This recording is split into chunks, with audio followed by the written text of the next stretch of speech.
Welcome, travelers. Not to the Inn of Planar Crossroads, but to Black Dragon Gaming. Girl. So, housekeeping first, and then we get into the discussion on CR 5 to 6 monsters and the encounters you can use them in.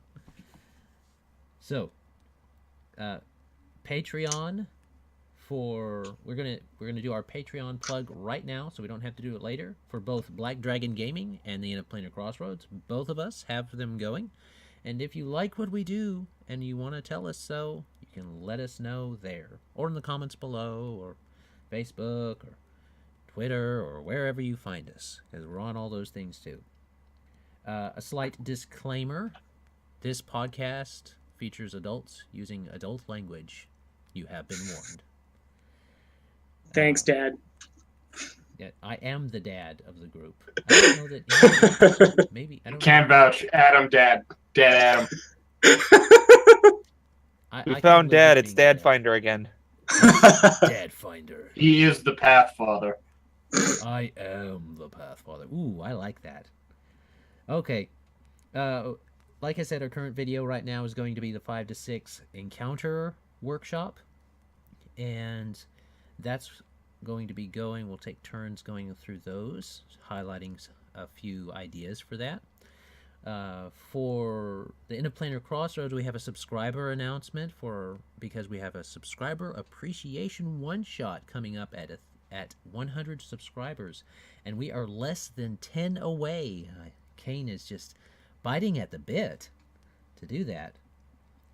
So we're gonna let him. Yeah, the most recent ones are a couple of personal friends. I know a bunch of people who are really, really into tabletop gaming. None of them are subscribed to our channel. How dare they? I know, right? Well, they should be. All right. We also have monthly giveaways going on, not just on the Inn of Planar Crossroads, which is going to be a gift card towards the purchase of a Hero Forge Mini, I think that is. Hero Forge Mini. But also Black Dragon Gaming has one going on for a piece of character art by, what artist is it?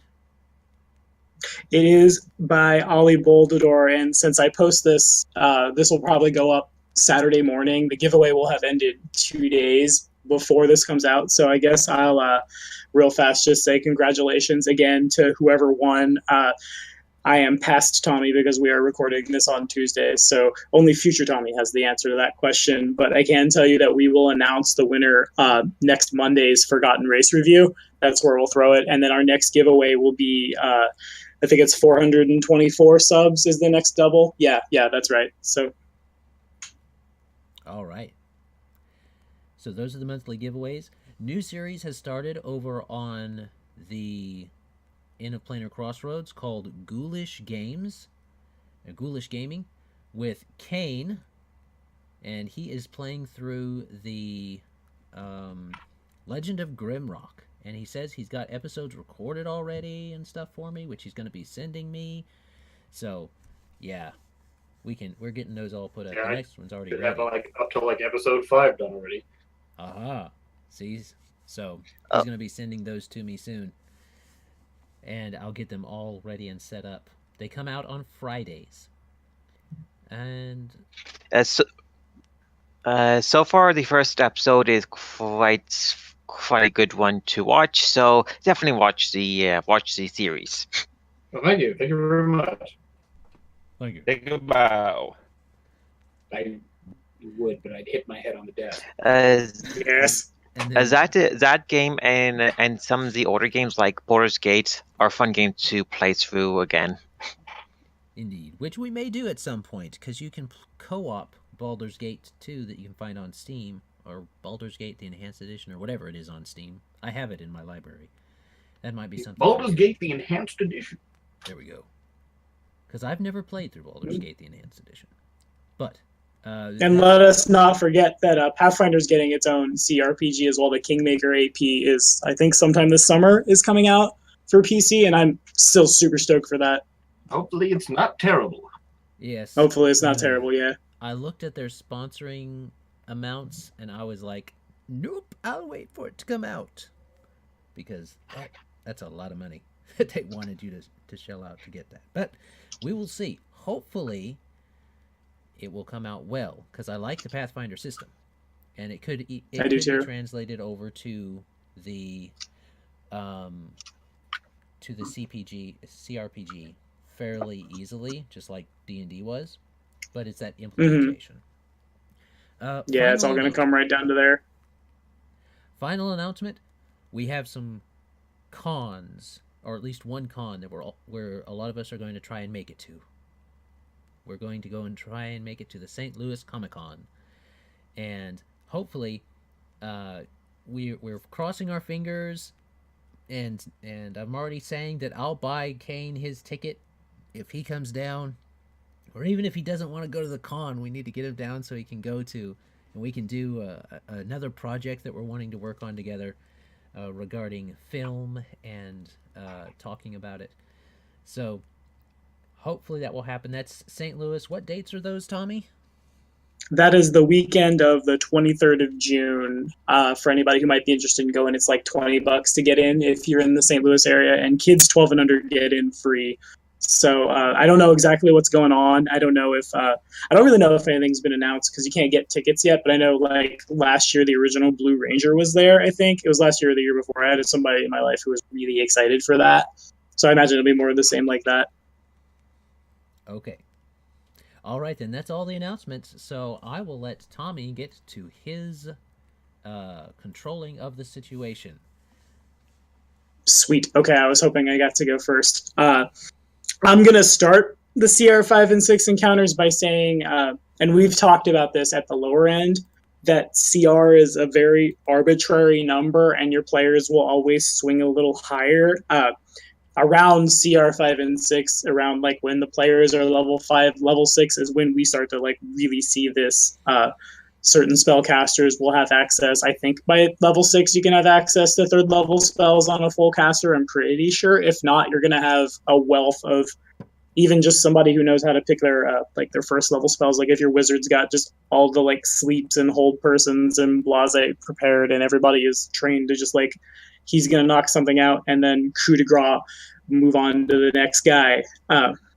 Or even just like by level 5, level 6, power attack has ticked up twice, so the barbarian is probably adding like 20 damage at least to his attack with whatever two-handed weapon your barbarian is choose to wield. So again, it becomes really, really arbitrary. I was reading a guide not too terribly long ago for how to design encounters, and I read that a lot of times you should try to like, especially if your players know what they're doing and they have access to magic stuff, you should aim your encounters to be like, if you want to challenge your players, don't do this all the time.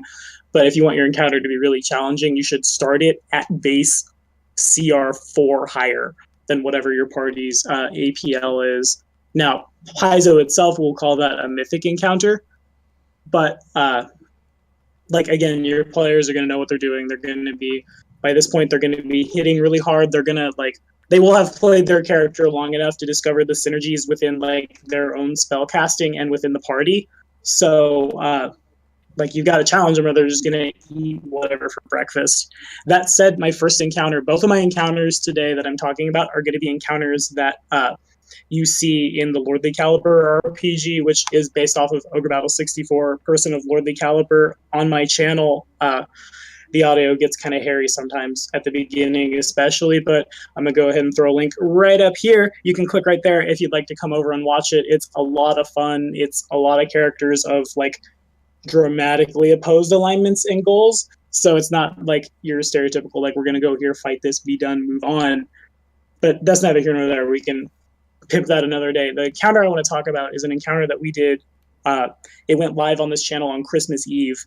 And I got it in my head just out of nowhere because I've never had the ability to do what I was going to do. And now I have a YouTube channel and the stars would align that the session would air on Christmas Eve. So I did a Christmas one-shot and I put the party at level, I think you guys were level 5 at the time, against Krampus.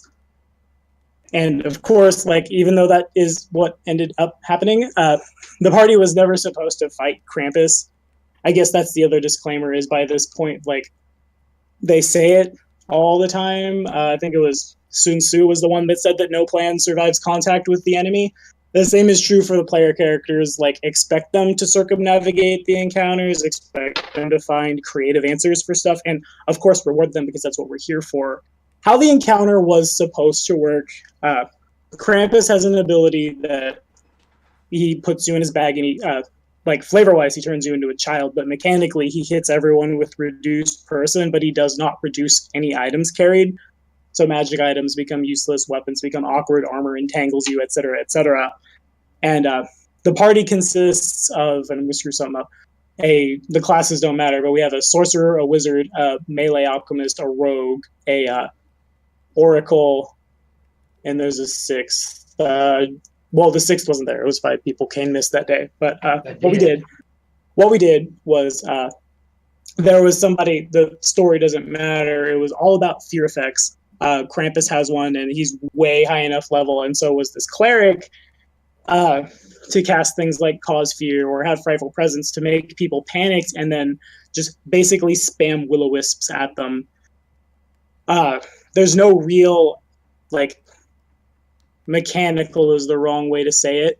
There's no real, like, the will-o-wisp must attack if you are frightened or blasé, but they do get fast healing if they're in the presence of someone who's dying or someone who's under a fear effect. So the idea was I lure all these players through this thing, and then the cleric is going to cast cause fear at some point, and all of their light cantrips will turn into will-o-wisps, and will-o-wisps will begin appearing where they are and just start spamming the party with touch attacks that do a whole bunch of damage. Well, I guess not a whole bunch, it's 2d8 electricity, but like it will hit. And these guys, to read what it says anytime a will-o-wisp is within 15 feet of a dying creature or a creature subject to a fear effect, it gains fast healing 5. And they have an armor class of 26, which is pretty respectable for this CR. And we did max hit points, so they had 72 hit points. So we just, like, I expected the party to split off down corridors. I had a whole nother map where you guys would leave the house and run off into the forest. And it's all, like, it was one shot. So I ran it on a timer. And at 9 p.m., we started at 7 and we ended at 10. Krampus was going to appear. He was going to do some terrible stuff. And then, like, the party had to survive an hour under fear effects getting pinged by will-o-wisps. Now, what happened was Joe managed to get the cleric to become shaken, and then all the wisps turned on the cleric and then start critting him. And these guys being, it was 3 will-o-wisps, a 5th level sorcerer, a 5th level wizard, a 5th level melee alchemist, and a 5th level oracle, and a 5th level rogue who basically just ate another the whole time. They were able to take down an 18th level cleric with these will-o-wisps. So, again, they are a really, really, really powerful monster that's hard to hit. They're a really, really powerful monster that they have invisibility naturally, and they're immune to magic. So, like, they're hard to see. I used them partially because I knew I had a wizard and a sorcerer and maybe a druid in the party. I know the oracle is more like spiritual weapons and heal and stuff, but, like, there's going to be no, like, flame arc at the will-o-wisp or anything like that.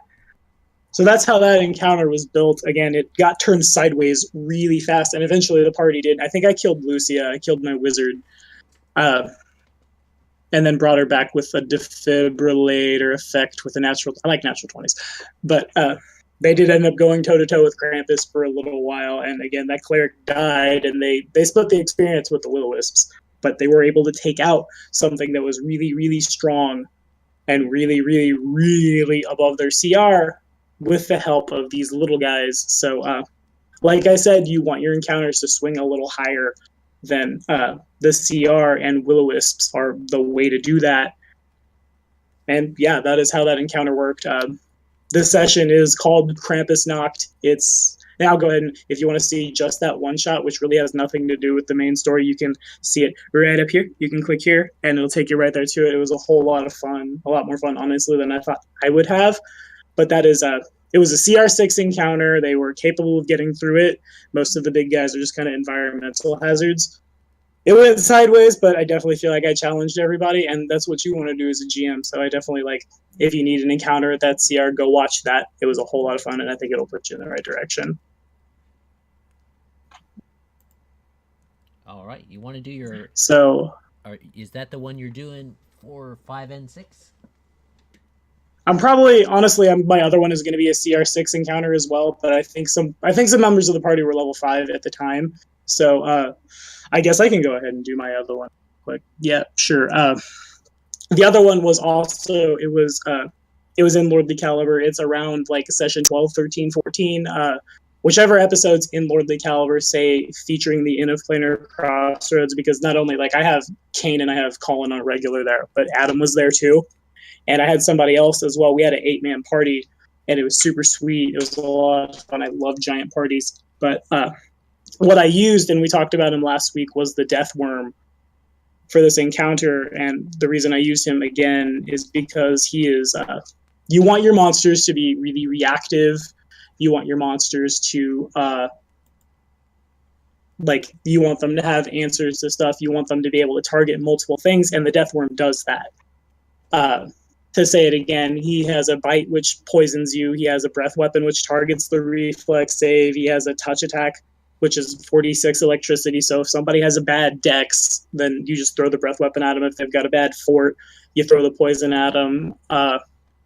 In a sense of reactiveness, when you hit him with a melee weapon, that melee weapon takes damage. If you hit him with claws, and part of the reason it was a lot of times in my games, I'll have a lot of unintentional synergy as a GM. I'll be like, oh, that was really good. And the Death Worm was one of those, because at the time I had a synthesist summoner who is the synthesist, if you don't know, is most people will build them to have just a butt ton of natural attacks and go tear them up. And like I said, I have a melee alchemist who's biting claws and stuff. So every time they hit this dude, they're making fort saves, and the fort saves are a DC 17, but of course poison DCs go up, and it's 1d2 con damage. And the synthesist will notoriously, they'll dump their physical stats because the synthesis uses the eidolons. But I don't think, I could be wrong on this. I don't know if Jeff was using the synthesis for the synthesis con, the eidolons rather, for the synthesis save. I'm not entirely sure how that worked, but I know he failed it a whole bunch. And how I made this encounter work, because again, is an 8-man party. They were in a puzzle room, and we never found it out because there wasn't a whole lot of animal empathy going on, so much as kill it, get out of here. But how that worked was when it died, there was a little bit of its flesh in it. I really like demiplanes, as you'll find out if I GM for you. But there's a little bit of its flesh in a demiplane, and it's just kind of scripted GM fiat to true res it every single time it dies. And the only way it eats is if it kills stuff in what is essentially like a death room in a prison, and it would just come back up through this hole and it would attack again. And if they kill it, and they killed it a couple times, it'd come back in 1d4 rounds, come up and attack them while they're trying to solve this puzzle. Again, your encounters have to hit way over their CR at this level to be effective, and one way to do that is to just don't make it about the encounter. Don't make it about I'm gonna throw my numbers at your numbers. That's what she said. Make it about they need to solve a puzzle to get through, and they did have to solve a puzzle to get through it, and the Death Worm just kept coming at them over and over and over. They got through in one session, killed the Death Worm twice, maybe 3 times, I don't quite remember, but basically, 3. And again, it was 3? Yeah, and I killed a Munavri in one shot, but I was really nice and didn't want to kill a player on his first time in my game, so the Munavri's not that overpowered. Anyway, I digress.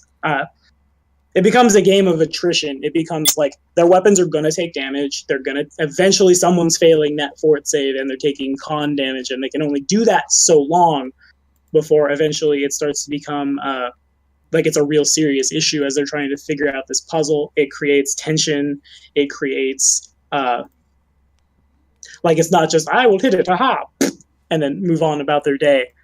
So that is, again, these are both technically CR6, but I think my party they might have actually even been level 4 when they fought the Death Worm. I don't quite, yeah, you guys were level 4, I'm pretty sure. We were level 4 at the time because that was before the Crumpets one-shot. By then we were level 5, I think. Yeah, you're right. So it's kind of cheaty facing exactly what CR the encounter is, but again, at this point, you want to start aiming a little higher.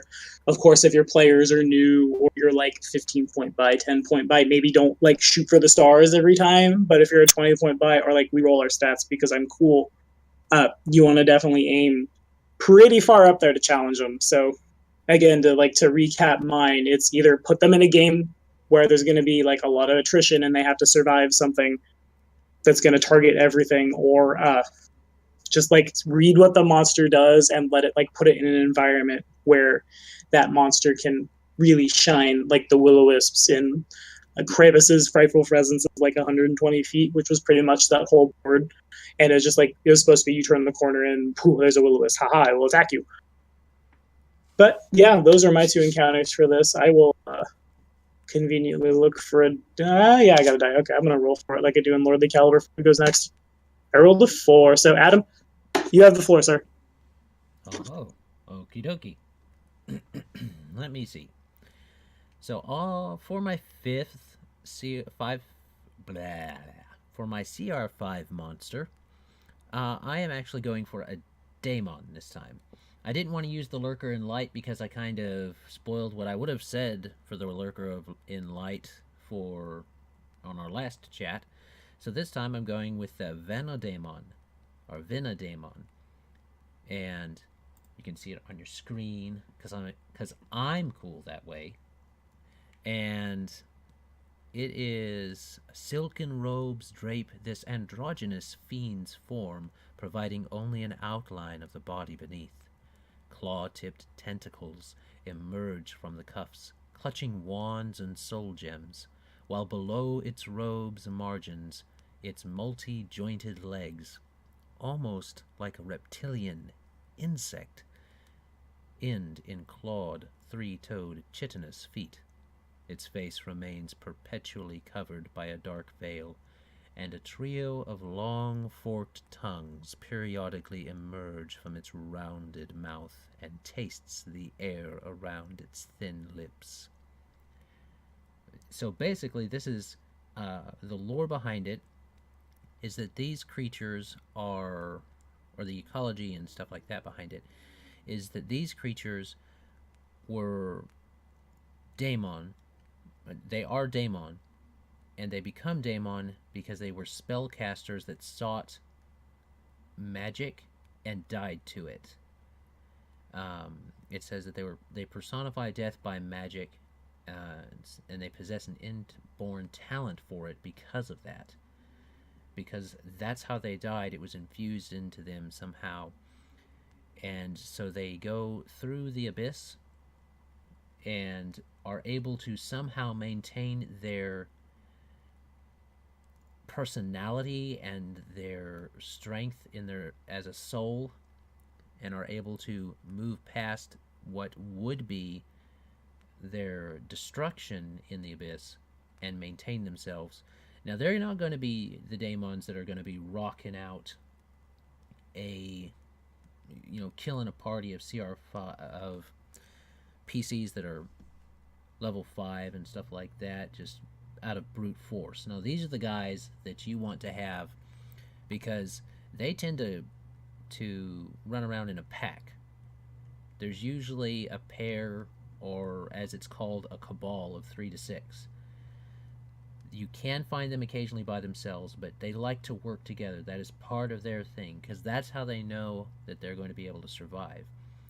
They can easily have the abilities of a sorcerer. In fact, it recommends the Abyssal Bloodline if you do that, but you don't have to. You can mix it up a bit. Maybe they were a sorcerer in life and they were able to maintain that sorceress bloodline. So there is that option. They have plenty of languages, telepathy up to 100 feet. They're going to have invisibility 6 times a day at 2nd level, and Scorching Ray, DC 17, Hold Person DC 18. So they like to catch things off guard. They could be invisible, following the party. Even just one of them could be doing it. Invisible, following the party.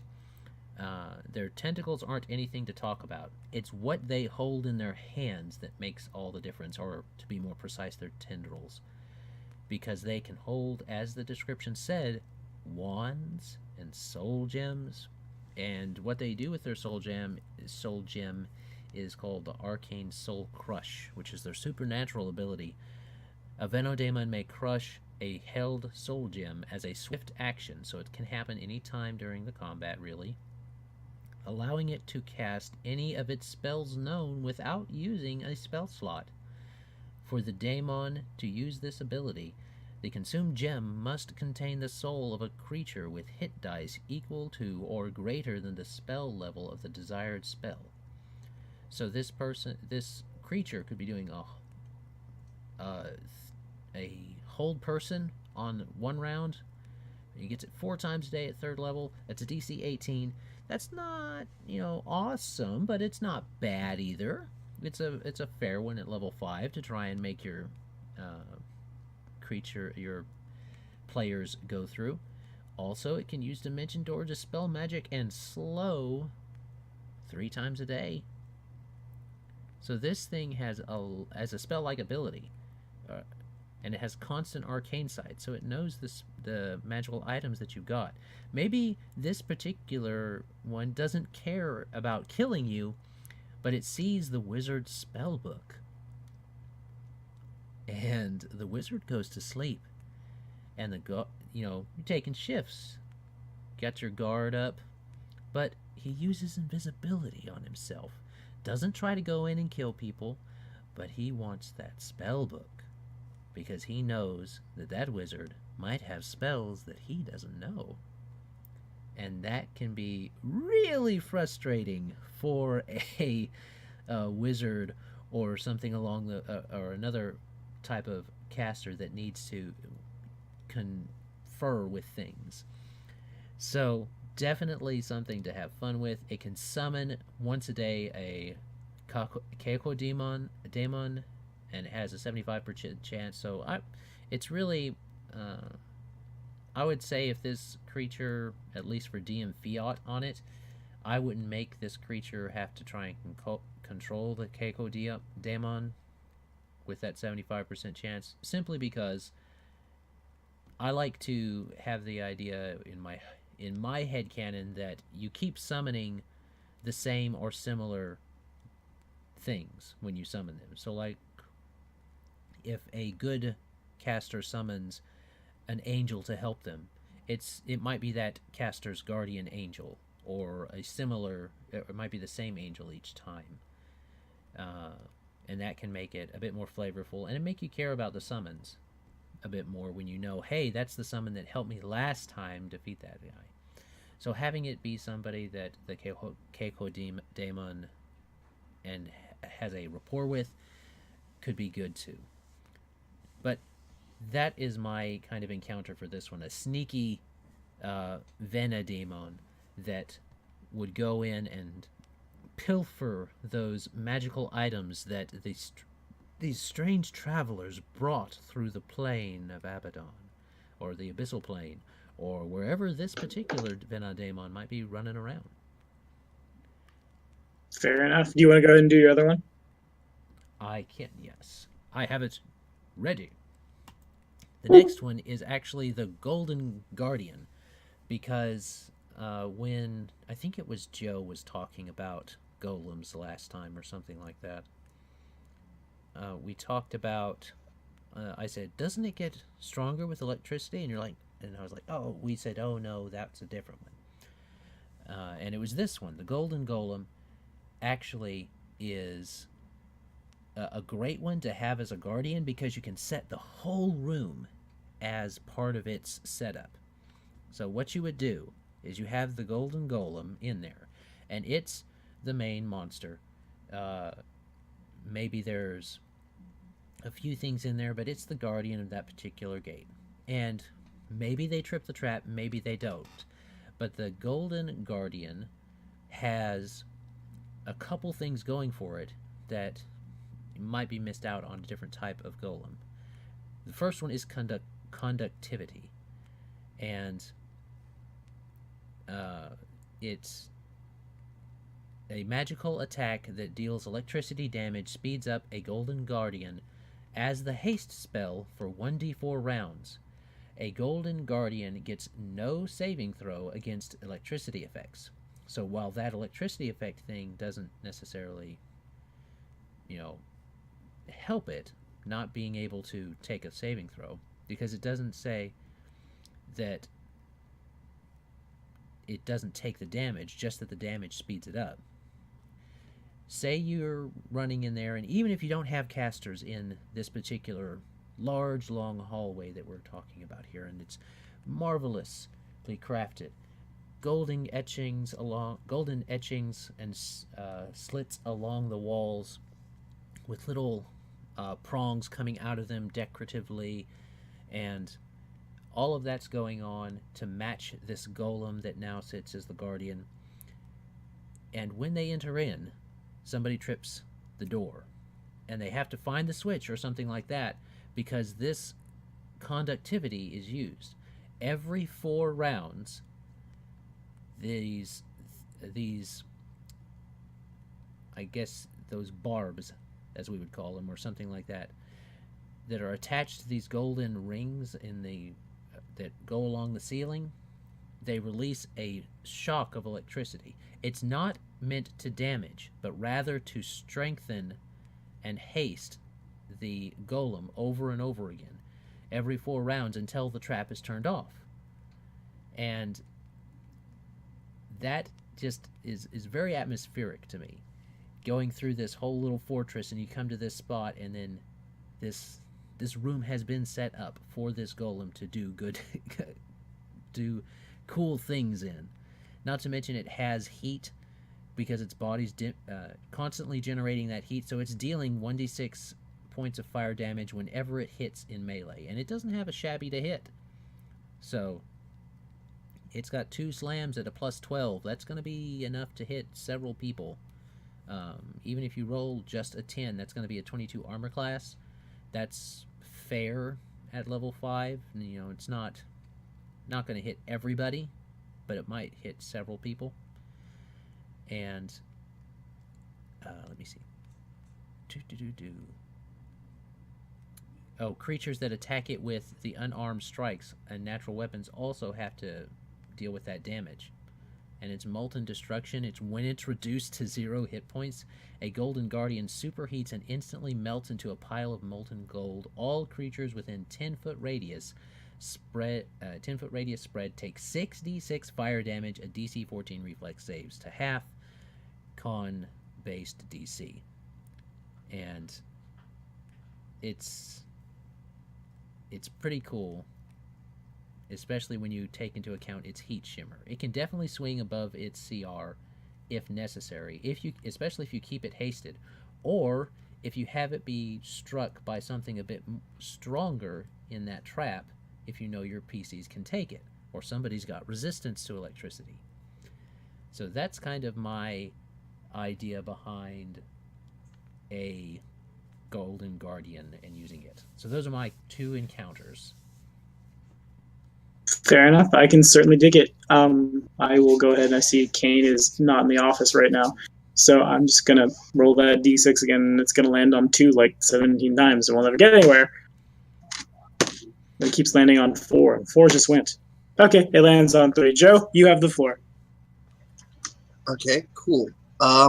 So CR5 encounter. It's an encounter I did before.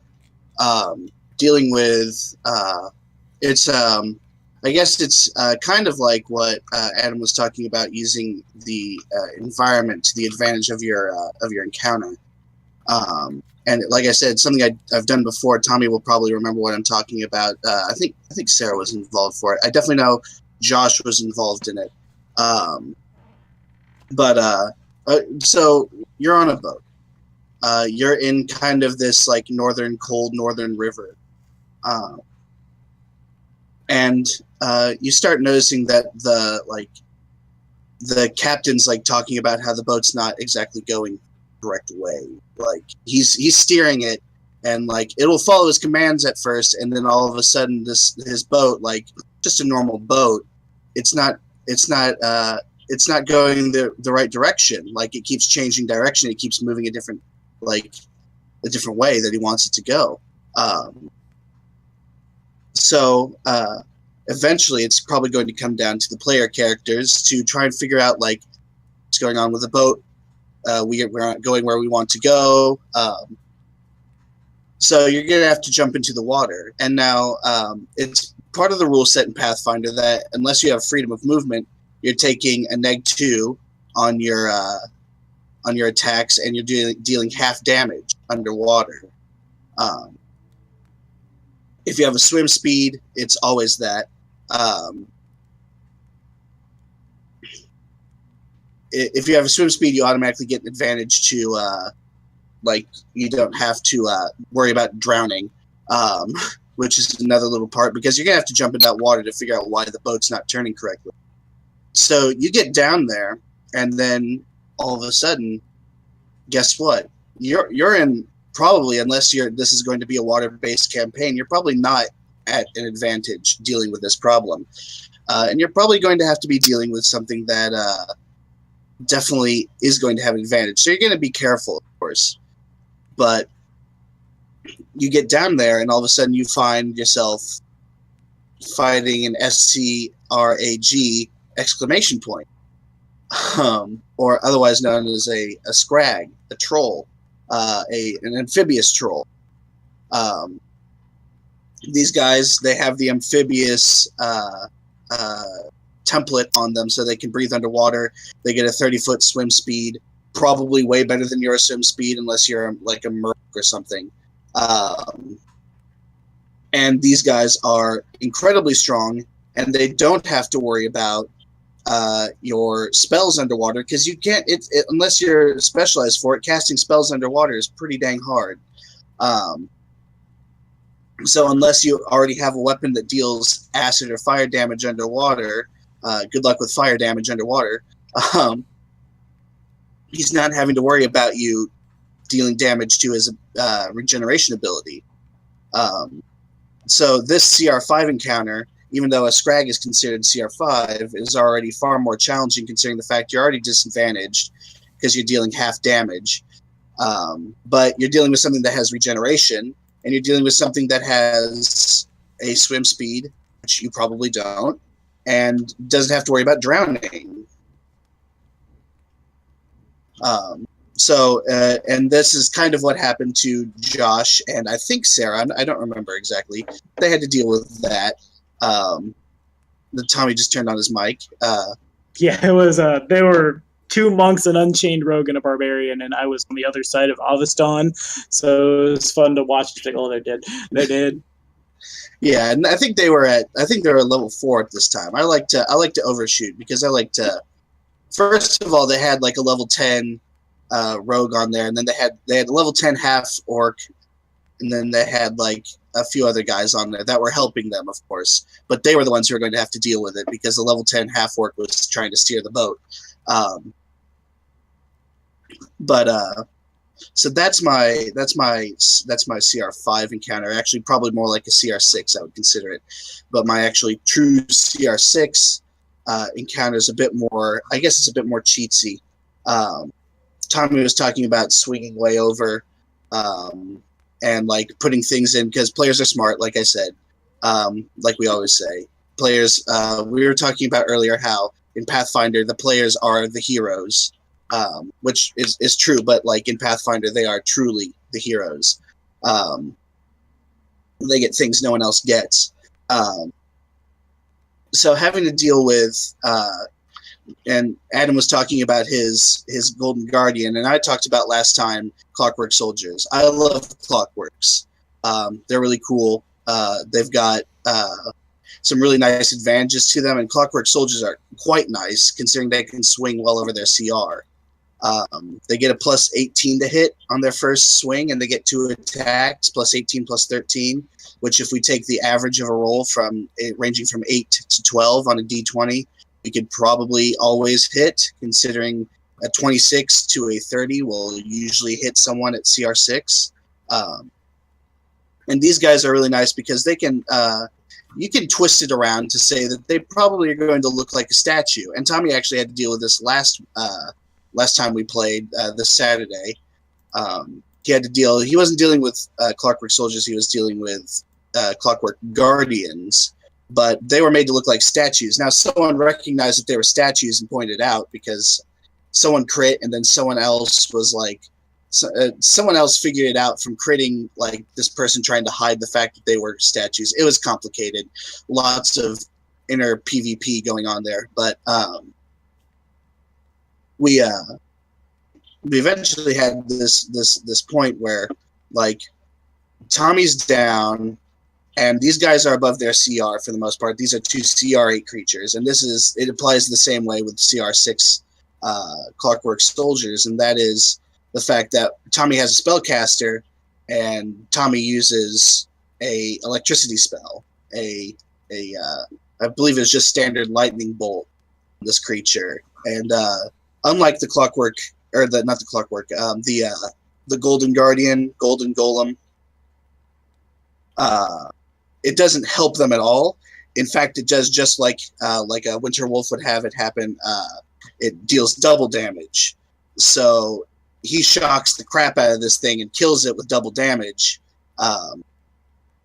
Actually, it made it save. I remember that. It really did not have fun with dealing with the full damage, considering it was at almost max hit points or max damage. So he puts it down with that, and yeah, we defeated he defeated a CR. I believe I would consider that like a CR12 encounter with electricity, and that's what I'm saying is, and I realize I'm going on a bit. You could throw 2 CR6 creatures and make it a CR6 encounter if you have a spellcaster and you have someone who has enough knowledge about these enemies to be like, oh god, these things are really strong, but wait, if I throw a lightning bolt at it, it's going to crap its pants and die. And that is pretty much what happened. Yeah, that was probably the most that ever went down in like a 4-hour session. Like in terms of like pacing stuff, that was a really good one last Saturday, with a lot of consequences for. Stay away from the deck of many things, kids. That's all I'll say about that one. But anyway, let me grab ye old dice because we still got 3 people to get through here. So 1-2 is Donald, 3-4 is Kane, 5-6 is Colin, and I roll a 4. Kane, you have the floor. Hello. Well, I wasn't here for last week, so I didn't get to showcase any monsters. So I also didn't have my work schedule till about 3 days ago. So I got to pick 2 monsters and figure out why I thought they weren't garbage yesterday. So today I have for you a pair of golems that I will actually be throwing into the same encounter together. And when you stick a CR5 and a CR6, if we're just using Pathfinder's calculation of CR is just slightly harder than a CR7. So, like everyone else has been saying, you're already kind of swinging outside of your CR, and if your players are paying attention, they'll probably be okay.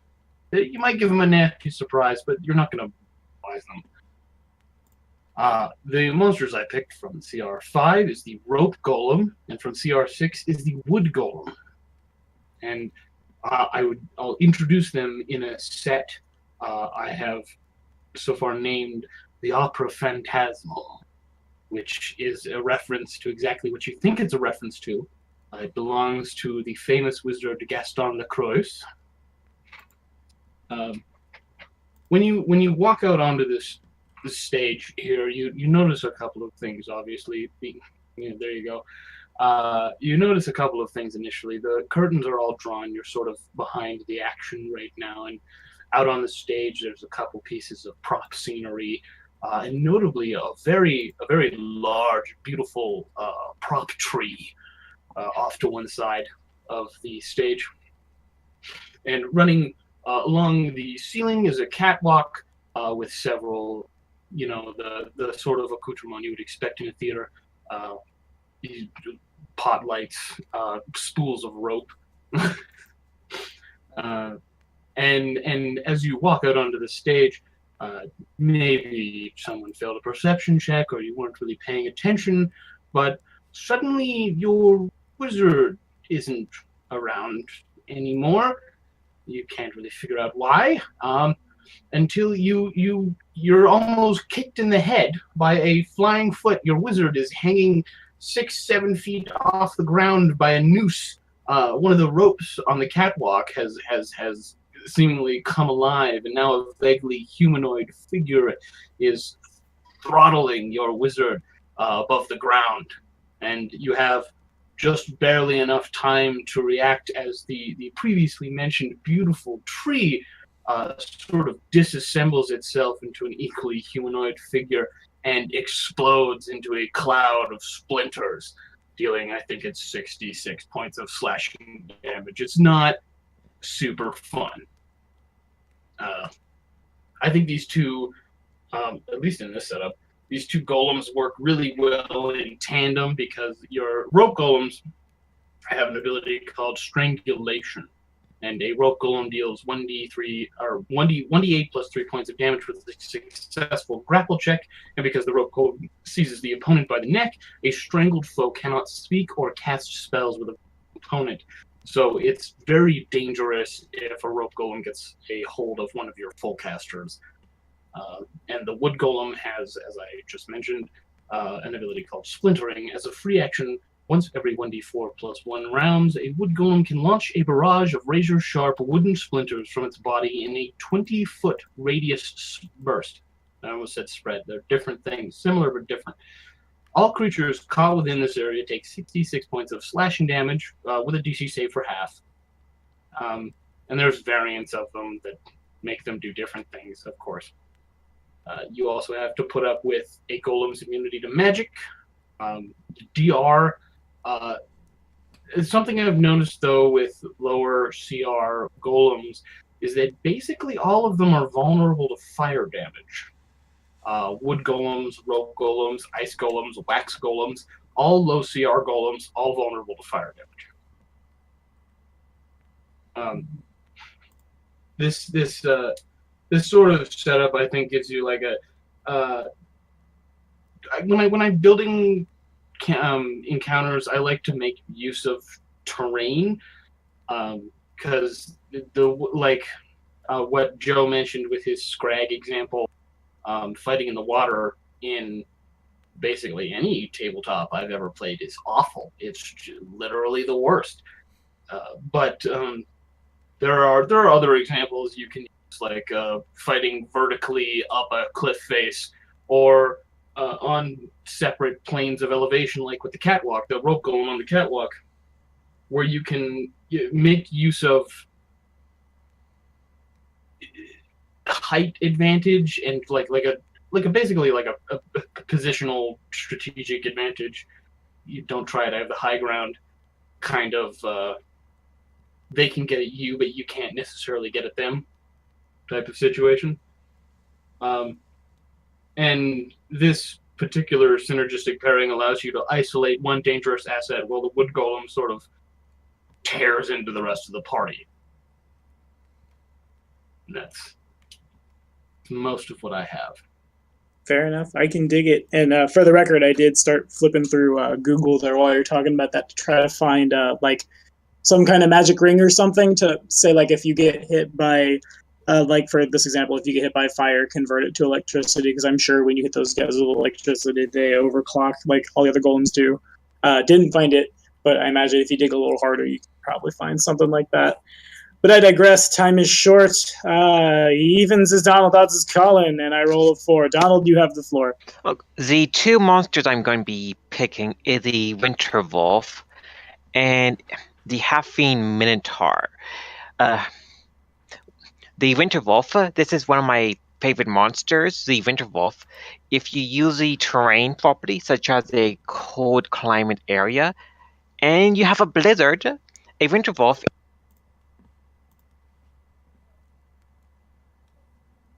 Donald, you died on us. Oh yeah, Yeah, Winter Wolf. Oh. The Winter Wolf, if you use the environment properly, a blizzard, and a bunch of wolf pack tactics, they're quite deadly, especially when you get to trip someone. They get to do cold damage, and they have a breath weapon every 4 rounds. You get to use it, or 1d4, 66, and the reflex save is not that bad at 17. And if they're in their own natural environment and the party fail their perceptions checks, the wolves have advantage. So the Winter Wolf, their main weakness, it is vulnerability to fire. so you need to use fire if you want to do double damage. But generally, wolves, if you use them, it's best to use wolf pack tactics in a group. And then the Minotaur, it's a CR6 monster with the template added on if you use Pathfinder CR rating. The half-fiend template and for many of your half-demon templates, I like them as a GM if you use them properly. The half-fiend Minotaur, if you want to increase their CR a bit more and make them more of a challenge besides what spells they get, give them better armor and weapons. So make their AC 17 to be like 20 plus. And you get to customize the Minotaur to be more of a villain of your taste. The Minotaur gets some good, which is pretty nice, multiple attacks, bite, gore, and then for the special ability based upon hit die, the half-fiend template gets is Darkness, Desecrate, Unholy Blight, and those are pretty nasty spells to use against a good aligned party. Generally, when it comes to using the half-fiend template, it's best to use them as a villain only, because that's a pretty powerful template to have. So yeah, the half-fiend Minotaur, if you deck them out right, this can hit above its CR effectively with all of its immunities, resistances, and even spell resistance. And you have a Minotaur as well, so that's pretty nice to have a big hitter right there. Yeah, fair enough. I should also note, I think it was Blood of Fiends did this. I'm not sure off the top of my head, but I imagine it's Blood of Fiends. As of that splat book, if you want to use the half fiend template, there are like specific templates for like half Baylor, half Succubus, half Glabrazu, blase, blase, blase, onwards and upwards, that like all of them will get more tailored stuff for, like, for example, for a half Succubus, you get like Charm Person and spells like that, and abilities that like would function like a Succubus's would, as opposed to like Darkness and Desecrate and stuff. I imagine the Baylor is lots of buffs and fire, and again, all the ability score adjustments, instead of it being like plus 4 plus 4 plus 4 plus 2 plus 2 plus 2 to like an ability score of your choice, I think is what it is for a half fiend. Like the Succubus, I'm pretty sure is a plus 8 charisma. Yeah, slapped on it. You're right. The half demon templates, you need to use them carefully. That can pretty much make them more powerful than what the CR says. But those are fun to use for a big villain. In the current campaign I am GMing for my Sunday game, I'm currently using the half Succubus template for a demon drow sorcerer, and that is quite fun, using enchantments, spells, and having a very high DC, especially if you give them gear to boost their DC as high as possible, and using the spell focus feats to have like a DC of 32 by the time you get to be like level 17 effectively. So yeah, those are fun templates to use, but use them very, very sparingly and carefully, as those are pretty powerful. Yeah, I would agree with that. All right, so I don't need to roll anymore now that we're down to 1. Colin, take us home. All right, saving the best for last. I'm bringing home the bacon here. Oh yeah. Quite literally with my bacon elemental. Tell me, is it Canadian bacon? It's American bacon. You wish. Canadian bacon's the only kind of bacon worth eating. So, this is a fun little encounter that I eventually want to play if we get to a certain number of subscribers. I'm still ironing out the details of that, but I would love to run this at some point. So, what I was thinking is, you are... Oh, link please for the bacon elemental. Let's grab that. Yep, I want to put it on the screen for everybody. I tried to Google it, but I get bacon elemental Pathfinder turns up fire elemental, earth elemental. You know, it is a 3.5e monster that isn't hard to convert to Pathfinder. So, what I'm picturing is, you know, you've had a party that's been together for a little while. They're just in the wagon, maybe traveling on their way to Magnamar from Sandpoint, who knows? And out of nowhere, they start hearing, "Help! Help! Help me! Please, somebody help! Anybody!" And off in the distance, they see a vaguely humanoid-ish shape. It's sort of red with some white stripes, and it appears to be like ice skating down the path. It's way, way off in the distance, but anybody with the scent ability, it's probably a few hundred feet away. But once they start getting close, anybody with the scent ability at 60 feet has to make a will save, or they will spend their next round trying to approach the elemental and bite it. So this, off in the distance, is a bacon elemental crying for help from the party. And just for fun, I'd love to give this bacon elemental a few levels in wizard. So he gets a fun little spell that I call deodorize, which is basically silence for scent. But it does not apply because he has already used his spells trying to help somebody else. So they're trying to get down here, and as soon as he gets close, he like puts on the brakes, assuming nobody's already chasing after him. He puts on the brakes, but he just sort of slides. He's trying to stop from getting within 30 feet, but he just barely slides in at like 28, 29 feet away from the party. And then everybody has to try and make this will save, or else approach it and try to take a bite out of it.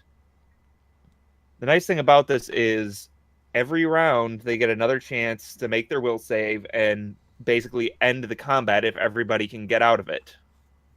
But if they don't, they end up eating this thing alive. After all of that, you know, sort of as it's approaching, or as it was approaching, you hear something about red caps, you know, yada, yada, yada. If they end up killing it, they see a house down the road with this weird sort of name on it. That name, and I got to scroll up to find it.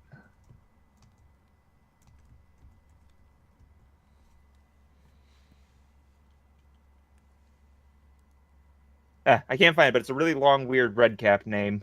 I don't want to waste your time scrolling. So it's this weird red cap name, and people go, "Oh yeah." So there was this thing was yelling something about gnomes or red caps, and here's this weird name on the door. This must be what he was talking about. And at this point, they're probably feeling guilty for eating him, or at least trying to bite him. So they go in, and they see another wounded small bacon elemental lying on the floor, missing a leg. And over the stove is this red cap with a frying pan. He's got some fresh veggies to the side, some eggs, etc., etc. He looks at you, offers some breakfast, and you know you get the opportunity to fight him, should you choose to, or sit down, have a nice breakfast with this evil red cap. But as you're doing so, you notice that his hat, it's not really slathered in blood as one might expect, because his recent kill was a bacon elemental, which bleeds grease. So his hat is covered in grease. If you're fighting him, you can set it on fire, and he has to spend a couple rounds trying to put it out because grease is very flammable. But just a fun little thing. I'm not trying to kill anybody here. Just set up some fun stuff based on the lore of the creatures. And at the very end, several other redcaps show up and attack the party. And how they get out of that is a surprise that I am saving if I get to run this one shot. It's official. Bacon Elemental. The only time my character would go evil.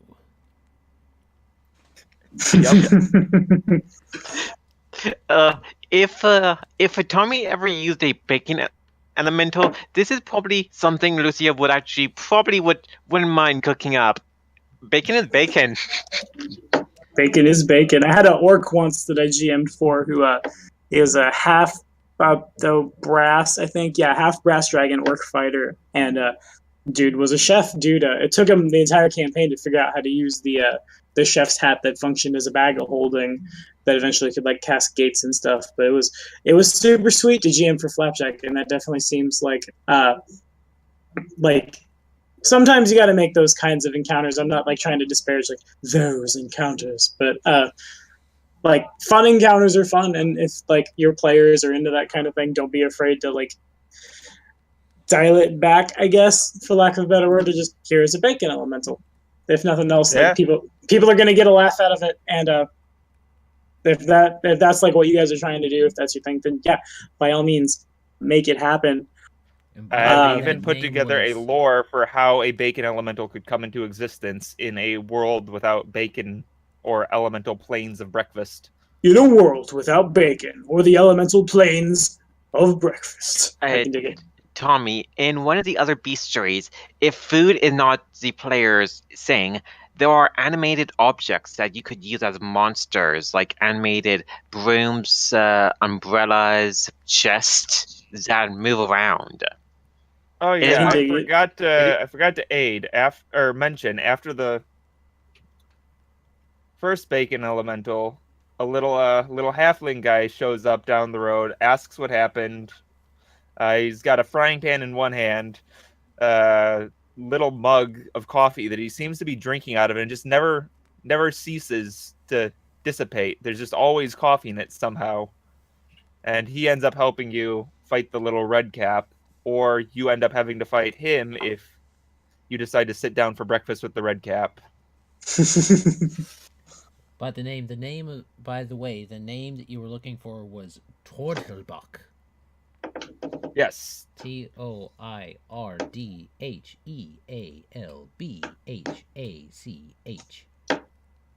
Don't you just Tordelbach. Gaelic languages?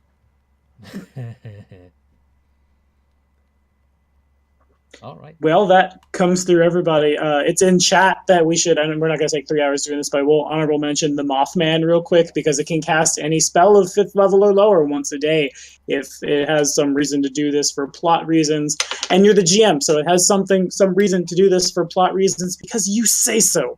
And that's like, I mean, Scalds get spell kenning, and that's really strong. It's the same idea. Other than that, though, we have made it through everybody, so I suppose it is time to wrap it up here. Again, I'm going to go ahead and I'm going to throw one more card in here. If you would, like, even if you're just, like, casually watching and you don't have time to watch a bunch of YouTube videos or something, just real quick, click right here. Right here, you see that? That will subscribe you to the end of Planar Crossroads, get them to 100, get them farther than 100, get them up, bring them up, if for no other reason, then you can see Kane's encounter and Colin's encounter fleshed out. And also, I like the Rise of the Rune Lords game. I like it so much that I'm playing in it now. And Joe and I have been in one-shots over there. I think Adam is a wonderful game master. So, yeah, if you're into that kind of thing, if you like watching or listening to Pathfinder streams, that is the place to go. As always, be sure to like and subscribe to either or both of us for more content. Check us out on Patreon if you feel like helping us out. We're all over all the social medias, even like the End of Planar Crossroads has a website. So all over the place, and like you name the social media platform, we are there. I can't think of any other announcements off the top of my head. So Adam, you got anything before we sign off? Nope, I did all of mine at the very beginning.